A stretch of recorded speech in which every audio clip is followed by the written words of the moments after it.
Hello and welcome to बवाल banking classes. आज हम लोग सी ए आई आई बी में पेपर 4 यानी बैंकिंग रिलेशन बिजनेस लॉज का लास्ट मॉड्यूल डी जो है उसका चैप्टर 3 करेंगे। नाम है कॉन्ट्रैक्ट्स ऑफ गारंटी। ठीक है, तो कॉन्ट्रैक्ट ऑफ गारंटी क्या होता है? बेसिकली ये कॉन्ट्रैक्ट, ये किसी प्रॉमिस, जो भी आप सपोज एक दो लोग हैं ए और बी, ठीक है, उनके बीच कोई उन्हें कोई काम करना है, तो थर्ड पर्सन जो है वो इस बात की गारंटी लेता है कि भाई बी जो है वो सही काम करके ए को दे देगा। ठीक है, तो जो गारंटी है उसी को बोलेंगे कॉन्ट्रैक्ट ऑफ गारंटी। गारंटी जो है ओरल या रिटर्न किसी प्रकार की हो सकती है।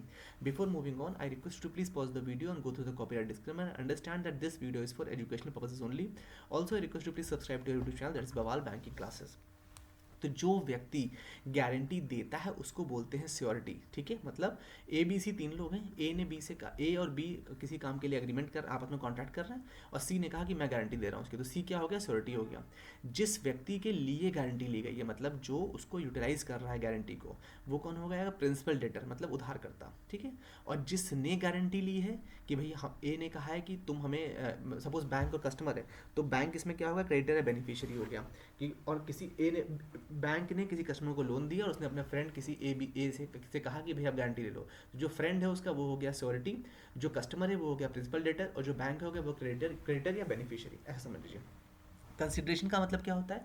मतलब जो भी ये बातचीत हुई है उसमें इन रिटर्न क्या मिलने वाला है, मतलब कि आपने जो काम आप करके दे रहे हैं उसके बदले में आपको क्या मिलने वाला है, दैट इज कॉल्ड कंसिडरेशन। ठीक है, एनीथिंग डन और एनी प्रॉमिस मेड, किसी प्रकार का कोई कार्य या कोई प्रॉमिस किया जाए जिस जो कि प्रिंसिपल डेटर को जिससे फ़ायदा हो रहा है उसको क्या बोलेंगे? कंसिडरेशन बोला जाएगा। ठीक है, और उसके लिए जो श्योरिटी दी जाएगी उसको क्या बोलेंगे? गारंटी बोलेंगे। एग्जाम्पल लिख दिया है, B request A to sell and deliver to him goods on credit. B ने ए से कहा कि आप मुझे सामान बेच दीजिए उधार पर। ठीक है, ए ने कहा ठीक है भेज देंगे, बशर्ते सी इस बात की गारंटी दे दें कि हम इतना आपको पेमेंट कर देंगे। तो सी ने गारंटी दे दी कि भाई ठीक है, आप इनको सामान बेच दो, हम गारंटी दे रहे हैं। तो सी, तो जो ए है, जो ए गुड्स बेच रहा है वो सी की गारंटी पर बी को दे रहा है। ठीक है, इसको क्या बोलेंगे? इसे बोलेंगे कंसिडरेशन। ठीक है, कि मतलब सी ने जो प्रॉमिस किया है कि हम गारंटी ले रहे हैं वो सी की तरफ से कंसिडरेशन हो जाएगा। The liability of the surety, मतलब जो गारंटी दे रहा है, ठीक है, जो थर्ड पर्सन है उसकी क्या क्या लाइबिलिटी, क्या क्या जिम्मेदारियां होती हैं। The liability of the surety is coextensive with that of the principal debtor unless otherwise provide by the contract. Surety is regarded as a favoured debtor.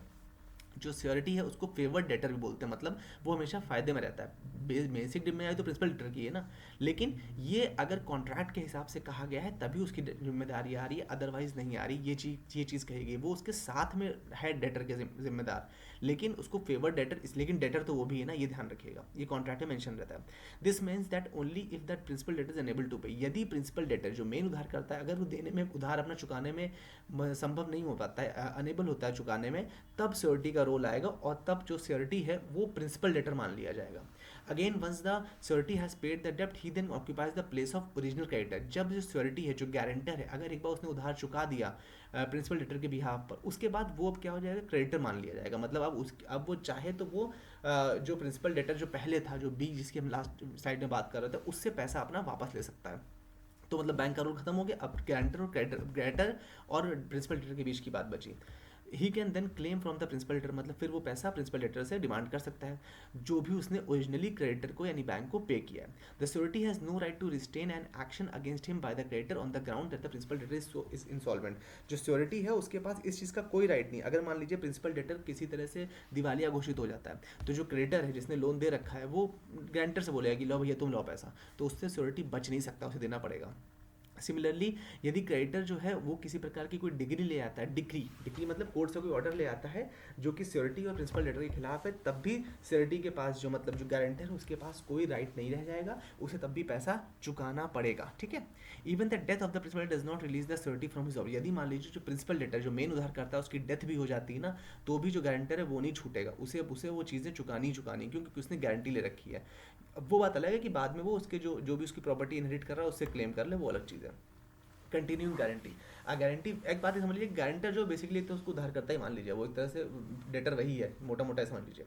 Continuing guarantee क्या मतलब? एक ऐसी गारंटी जो कि कई सीरीज ऑफ ट्रांजैक्शंस के में चलती रहती है, मतलब एक के बाद जैसे किसी ने कहा थी कि आप कोई माल प्रोवाइड कर दें, गारंटी हमारी परमानेंट, जैसे कि लेटर ऑफ गारंटी वगैरह में होता है, या जहाँ पे सप्लाई डिमांड का खेल होता है वहाँ पर ये चीज़ें होती हैं।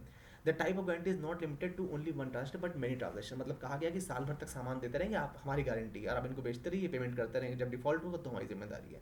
ठीक है, तो इसे बोले कंटिन्यूइंग गारंटी बोलेंगे। एक एग्जांपल दिया गया है, ए ने बी के साथ कॉन्ट्रैक्ट किया है, जो शॉपकीपर है, तो उन्होंने कहा कि हमारी वाइफ मिसेस जो है, मतलब मिसेस ए जो है वो आपसे सामान लेती रहेंगी और हम गारंटी ले रहे हैं इस चीज़ की, लेकिन उन्हें कंडीशन रखी कि 20,000 तक का ही सामान आप दीजिएगा, एक समय में उधार टोटल 20 तक का ही हो सकता है। तो अब जो मिस्टर ए है, मतलब जो जिन्होंने गारंटी दी है, वो उस उधार के लिए जिम्मेदार है, बशर्ते वो अमाउंट जो 20,000 से नीचे ही होना चाहिए। ठीक है, जब तक, हाँ अगर कल को उन्हें वो गारंटी रोकनी है तो उन्हें फिर से ए को बताना, बी को बताना पड़ेगा शॉपकीपर को कि भैया अब गारंटी हमारी खत्म। ठीक है, ऐसा समझिए। डेथ ऑफ सिक्योरिटी केस में क्या होता है, normally when the security dies the guarantee ends from that date, however this is not true in all cases, depends upon the term. Contract के टर्म्स पे डिपेंड करता है, अगर गारंटी की डेथ हो जाती है तो उसकी लायबिलिटी अपने आप खत्म हो जाती है, लेकिन कभी कभी कॉन्ट्रैक्ट्स में ऐसा भी होता है कि जो इनहेरिट करेगा प्रॉपर्टी उसकी गारंटी हो जाएगी, तो कॉन्ट्रैक्ट के टर्म्स पे डिपेंड करता है। जो डेथ ऑफ द सिक्योरिटी है operates in absence of any contract to the contrary as a revocation of continuing guarantee so far as future transactions are concerned. हालांकि जहां कंटिन्यूइंग गारंटी का case है वहां पर अगर डेथ ऑफ द गारंटर हो जाता है तो वहीं से गारंटी रुक जाती है। Generally, all guarantees obtained by banks are continuing guarantees, and in the case of death of a security, the guarantee would stand revoked for future transactions. मतलब मान लीजिए किसी ने लोन ले रखा है, अगर मान लीजिए वो एजुकेशन लोन है, ठीक है, 2 साल का एजुकेशन लोन आपने पे आउट कर दिया है, तो गारंटर चल रहा था, लेकिन गारंटी के बीच में डेथ हो गई, तो अब यहीं से उसकी गारंटी खत्म हो गई, आगे के ट्रांजेक्शन के लिए उस गारंटर की कोई जिम्मेदारी नहीं है, चाहे कोई भी कंडीशन हो तो। This is why on guarantor's death banks prefer to break the running accounts, मतलब यदि गारंटर की डेथ हो जाती है तो बैंक ये तो कहते हैं कि या तो हमको नया गारंटर आप ला करके दो, कस्टमर से कहते हैं, अदरवाइज वो रनिंग अकाउंट उसको वहीं पर रोक देते हैं कि भाई हम आप गारंटर तो बचा नहीं, तो ऑब्वियसली टर्म्स कंडीशंस कॉन्ट्रैक्ट की फुलफिल नहीं हो रही हैं, ये बताया गया। Variance in terms of the contract, any variance change motivation made without the surety is considered in the terms of contract between the principal debtor and the creditor discharges the surety as to transaction consistent with the variance। यदि किसी contract में किसी प्रकार का बदलाव किया जाता है बिना गारंटर, बिना surety की इन्फॉर्मेशन की नॉलेज के, तो वहीं से उसकी गारंटी खत्म मान ली जाती है, फिर उसको कोई मतलब नहीं। एग्जाम्पल क्या गया, the security that mister A had given to strict instruction to, जैसे कि अभी हम लास्ट एग्जाम्पल में देखा था कि मिस्टर ए ने कहा था कि भाई आप मिसेस ए को सामान देते रहिएगा, 20,000 गारंटी है, लेकिन क्या हुआ कि उन्होंने ये कहा था कि आप सिर्फ और सिर्फ इनको राशन का सामान दीजिएगा, लेकिन उन्होंने कॉस्मेटिक्स भी खरीद लिया उसी उधार में, तो कॉस्मेटिक्स की जिम्मेदारी, फिर उस उधार की जिम्मेदारी मिस्टर ए की नहीं रह गई है। ठीक है, मतलब टर्म्स ऑफ कॉन्ट्रैक्ट अगर चेंज हुए तो हमारी जिम्मेदारी नहीं है, गारंटर की, ये बताया गया। Discharge of principal debtor, the surety is discharged by any contract between the creditor and the principal debtor by which the principal debtor is released or by an act of omission of the creditor, the legal consequence of which is the discharge of the principal debtor।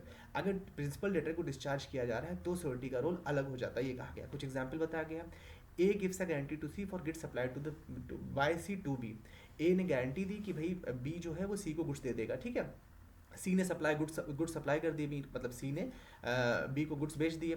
उसके बाद क्या हो, B ने contract कर लिया अपने creditor के साथ सी को मिला करके कि वो जो भी चीज़ें हैं उसको, वो कुछ प्रॉपर्टीज़ वगैरह हैं जो उनको एज ए कंसिडरेशन वापस कर देगा, मतलब कि जिसने सामान खरीदा है वो कुछ प्रॉपर्टीज़ वगैरह उसके नाम कर रहा है जिससे सामान खरीदा है, उससे क्या होगा कि बी की सारी डिमांड्स खत्म हो जाएंगी। अब क्योंकि उसका सेटलमेंट हो गया है, ठीक है, तो अब वो क्या नहीं रह गया, वो वहाँ से उधार करता तो रह नहीं गया, तो जब वो उधार करता नहीं रहेगा तो ऑब्वियस सी बात है गारंटी भी नहीं रह गई। ठीक है, तो अगर प्रिंसिपल डेटर अपनी ड्यूटीज डिस्चार्ज करता है तो गारंटी वहाँ से खत्म हो जाती है। Forbearance to sue, mere forbearance on the part of the creditor to sue the principal debtor or to enforce any other remedy against him does not discharge the surety unless the parties had agreed for the discharge। ठीक है, ये कहा गया है कि मान लीजिए अगर उसको स्यू कर दिया गया है, क्रेडिटर ने अगर स्यू कर दिया है तो इसका मतलब प्रिंसिपल डेटर को, मेन उधार का, इसका मतलब ये नहीं गारंटर फ्री हो गया।